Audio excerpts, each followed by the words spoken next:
বাহ বাহ বাহ রে সেকুলারিজম। জয় গোমাতা, জয় শ্রীরাম।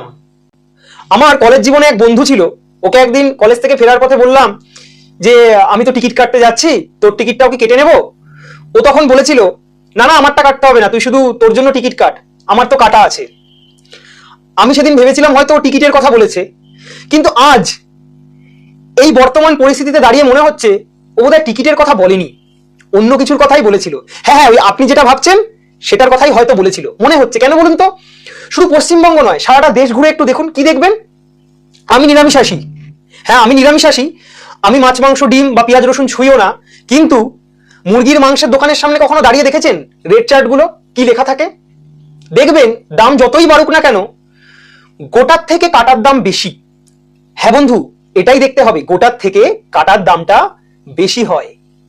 এই পশ্চিম বাংলা শুধু নয়, সারা দেশের চোখে পট্টি পড়ানো সেকুলারিজমের জন্য। কেন বলুন তো? আজ আমাদের শ্রদ্ধেয় বিধায়ক শ্রী শ্রী অসীম সরকার, যিনি একজন শিল্পী, তিনি প্রমাণ সহ কিছু কথা বলেছেন। তাহলে তার বিরুদ্ধে যেই ক্ষমা চাওয়ার জন্য এফআইআর করা হচ্ছে, তার ফাঁসি চাওয়া হচ্ছে, তার বিরুদ্ধে এত আওয়াজ উঠছে, আচ্ছা এই জানোয়ারগুলো কি বলছে? তাকে আমি যেখানে পাবো সেখানে আমি হত্যা করে ফেলবো। এটা কার বিধান? এটা আল্লাহর বিধান। আল্লাহ পাক কোরআনে বলছেন, মালউনিনা আইনামা সুকিফু উখিযু ওয়া কুতিলু তাকতিলা। ওই অভিশপ্ত মানবন যে আল্লাহকে কটূক্তি করে, নবীকে কটূক্তি করে, তাকে তোমরা যেখানেই পাবে, যেটাই পাবে সেখানে তাদেরকে হত্যা করবে। এটা কার বিধান? এটা আল্লাহর বিধান, রাষ্ট্রের কোনো বিধান না। আমি মুসলমান, আমার পরিচয় ইসলাম। আমি যদি আল্লাহকে বিশ্বাস করি, আমি যদি আমার নবীকে বিশ্বাস করি, আমি যদি ধর্মীয় হই, তাহলে অবশ্যই তাকে আমি যেখানে পাবো সেখানে আমি হত্যা করে ফেলবো। সুতরাং যদি রাষ্ট্রীয় কোনো পর্যায়ে অফিস আদালতে যদি কোনো মুসলমান থেকে থাকো, তোমার দায়িত্ব হচ্ছে তোমার মুসলমানিত্ব বুথ থেকে তুমি এই কুলাঙ্গারের বিচার করে তুমি তোমার আসনের মর্যাদা রক্ষা করবা ইনশাআল্লাহ। এদের বিরুদ্ধে কোনো এফআইআর হবে না কেন তাহলে? এরা টুপি পরে আছে বলে? আরে মাথায় হেলমেট না হলেও চলে যদি গোল টুপিটা থাকে। কারণ কি বলুন তো, পাঁচজন জানে আরে ওর হেলমেট নেই তো কি হয়েছে, ওর তো কাটা আছে। এই নীতিটা না সবার মনের মধ্যে ঢুকে গেছে, আইন সবার জন্য সমান। এটা কি আপনি বিশ্বাস করেন? আচ্ছা বলুন তো, একজন হিন্দু যদি আপনার জমিটাকে জোর করে অধিগ্রহণের চেষ্টা করে, তার জন্য আপনি মামলা করতে পারবেন। যদি ওয়াকফ বোর্ড জোর করে চেষ্টা করে, আপনি কিছু করতে পারবেন? আপনার তার জন্য ওয়াকফ বোর্ডের কাছে গিয়ে মামলা করতে হবে, যেখানে আপনার সেই কেসটাও ওখানকারই কোনো উকিল, সেই ধর্মের কোনো উকিল লড়বে।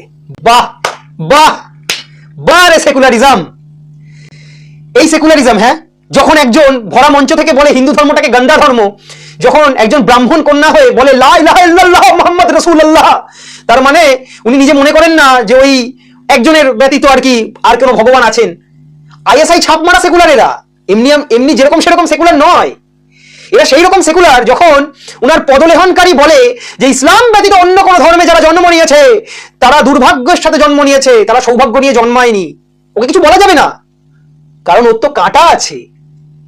যখন উনার আরেক পদলেহনকারী বলে এখানে আমরা 70% 30%কে কেটে ভাগীরথীর ঝোলে ভাসিয়ে দেব, কিছু বলা যাবে না, ওর তো কাটা আছে।